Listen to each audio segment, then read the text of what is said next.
जय हिंद दोस्तों, वंदे मातरम। कुर्बानी क्या होती है? कुर्बानी को लेकर हमारे देश में काफ़ी बातें भी होती हैं, तो आखिर में ये होती क्या है? क्यों इसको दिया जाता है? और हज यात्रा क्यों की जाती है? इन दो चीज़ों के बारे में आज के इस वीडियो में हम लोग बात करने वाले हैं। दरअसल अगर हम लोग इस्लाम की बात करें तो इसमें प्रमुख रूप से दो बड़े त्यौहार मनाए जाते हैं। एक होती है ईद उल फित्र, तो दूसरा ईद उल अजहा। इस साल 29 जून को ईद उल अजहा मनाई जाएगी। ईद उल अजहा के मौके पर मुस्लिम समाज नमाज पढ़ने के साथ साथ जानवरों की कुर्बानी भी देता है। इस्लाम के अनुसार कुर्बानी करना हज़रत इब्राहिम अलैहिस्सलाम की सुन्नत है, जिसे अल्लाह ने मुसलमानों पर वाजिब कर दिया है। दरअसल कुर्बानी का सिलसिला ईद के दिन को मिलाकर 3 दिनों तक चलता है। मुस्लिम समाज अल्लाह की रज़ा के लिए कुर्बानी करता है। हलाल तरीके से कमाए हुए धन से कुर्बानी जायज़ मानी जाती है, हराम की कमाई से नहीं। मुफ्ती एजाज अरशद कासमी के अनुसार इस्लाम में कुर्बानी का बड़ा और काफ़ी बड़ा महत्व है। इस्लाम के मद्देनज़र अल्लाह ने हज़रत इब्राहिम अलैहिस्सलाम को अपनी सबसे प्यारी चीज़ को कुर्बान करने का आदेश दिया था। हज़रत इब्राहिम अलैहिस्सलाम को 80 साल की उम्र में औलाद नसीब हुई थी। ऐसे में उनके लिए सबसे प्यारे उनके बेटे हज़रत इस्माइल अलैहिस्सलाम थे। ये इब्राहिम अलैहिस्सलाम के लिए एक इम्तिहान था, जिसमें एक तरफ अल्लाह का हुक्म था तो दूसरी तरफ बेटे की मोहब्बत। ऐसे में उन्होंने अल्लाह के हुक्म को चुना और बेटे को अल्लाह की रज़ा के लिए कुर्बान करने को राज़ी हो गए। इसके बाद सवाल उठता है कि आखिर साहिब हैसियत पर कुर्बानी वाजिब कैसे है? तो देखिए, ऐसे में हज़रत इब्राहिम को लगा कि बेटे को कुर्बानी देते समय उनकी भावनाएं कहीं आड़े ना आ जाएं, इसलिए उन्होंने अपनी आंखों पर पट्टी बांध ली थी। इब्राहिम अलैहिस्सलाम ने जब बेटे इस्माइल अलैहिस्सलाम की गर्दन काटने के लिए छुरी चलाई, तो अल्लाह के हुक्म से इस्माइल अलैहिस्सलाम की जगह एक दुम्बा मतलब कि एक जानवर को पेश कर दिया गया। इब्राहिम अलैहिस्सलाम ने जब आंख से पट्टी हटाई तो उन्होंने अपने पुत्र को अपने सामने जिंदा खड़ा देखा। अल्लाह को यह अदा इतनी पसंद आई कि हर साहिब हैसियत पर कुर्बानी करना वाजिब कर दिया। वाजिब का मुकाम फ़र्द से ठीक नीचे है। अगर साहिब हैसियत होते हुए भी किसी शख्स ने कुर्बानी नहीं दी तो वह गुनहगार है। ऐसे में ज़रूरी है कि कुर्बानी की जाए। महंगे और सस्ते जानवरों से इसका कोई संबंध नहीं है। अब ऐसे में बात उठती है कि किस पर कुर्बानी वाजिब है। तो देखिए, इस्लाम के मुताबिक वो शख्स साहिब हैसियत है जिस पर ज़कात फ़र्ज़ है। वो शख्स जिसके पास 7.5 तोला सोना या फिर 52 तोला चांदी है या फिर उसके हिसाब से पैसे हैं। आज के हिसाब से अगर आपके पास 28 से 30 हज़ार रुपये हैं तो आप 52 तोला चांदी के दायरे में हैं।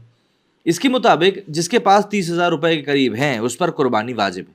ईद उल अजहा के मौके पर कुर्बानी देना ज़रूरी भी बन जाता है। अब इसका मकसद भी समझ लेते हैं।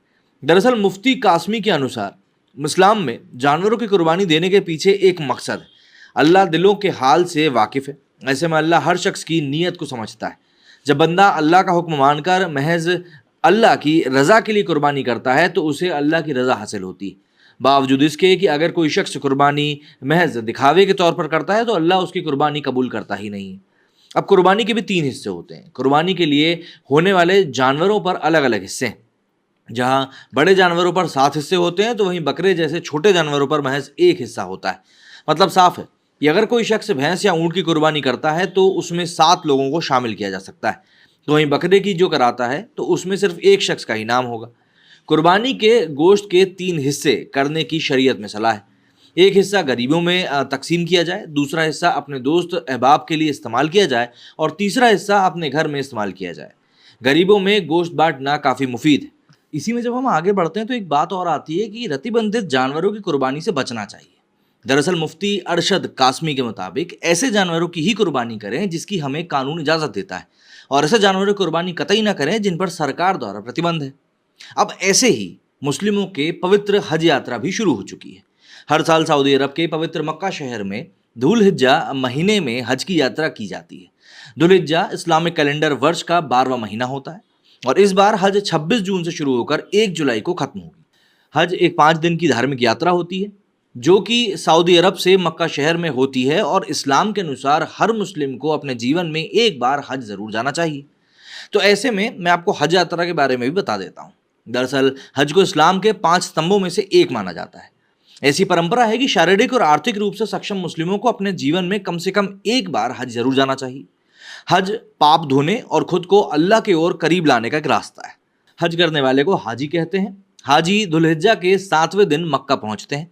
हज यात्रा के पहले चरण में हाजी इहराम बांधते हैं। ये एक सिला हुआ कपड़ा होता है जिसे शरीर पर लपेटते हैं इस दौरान सफ़ेद कपड़ा पहनना ज़रूरी है। हालांकि महिलाएं अपनी पसंद का कोई भी सादा कपड़ा पहन सकती हैं, लेकिन हिजाब के नियमों का पालन करना ज़रूरी होता है। हज के पहले दिन हाजी तवाफ मतलब कि परिक्रमा करते हैं। तवाफ करते हुए हाजी 7 बार काबा के चक्कर काटते हैं। इसके बाद सफ़ा और मरवा नाम की 2 पहाड़ियों के बीच 7 बार चक्कर लगाए जाते हैं। ऐसा कहते हैं कि पैगंबर इब्राहिम की पत्नी हाजरा अपने बेटे इस्माइल के लिए पानी की तलाश में 7 बार सफ़ा और मरवा की पहाड़ियों के बीच चली थी। इसके बाद हाजी मक्का से 8 किलोमीटर दूर मीना शहर पर इकट्ठा होते हैं। यहाँ पर वे रात में नमाज अदा करते हैं। हज के दूसरे दिन हाजी माउंट अराफत पहुंचते हैं, जहां वो अल्लाह से अपने गुनाह माफ़ करने की दुआ करते हैं। फिर वे मुजदलिफा के मैदानी इलाकों में इकट्ठा होते हैं। यहाँ पर खुले में दुआ करते हैं, पूरी एक रात ठहरते हैं।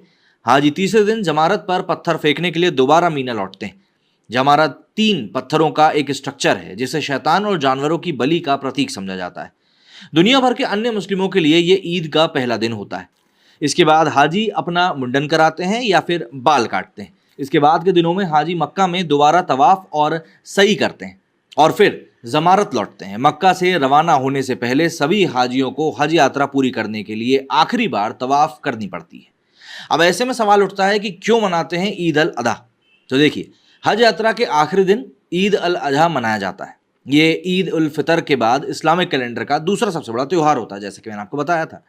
ईद अल अधा के दिन जानवर की बलि देने और उसके मांस का एक हिस्सा गरीबों में बांटने की परंपरा होती है और ये परंपरा पैगंबर इब्राहिम की याद में भी निभाई जाती है।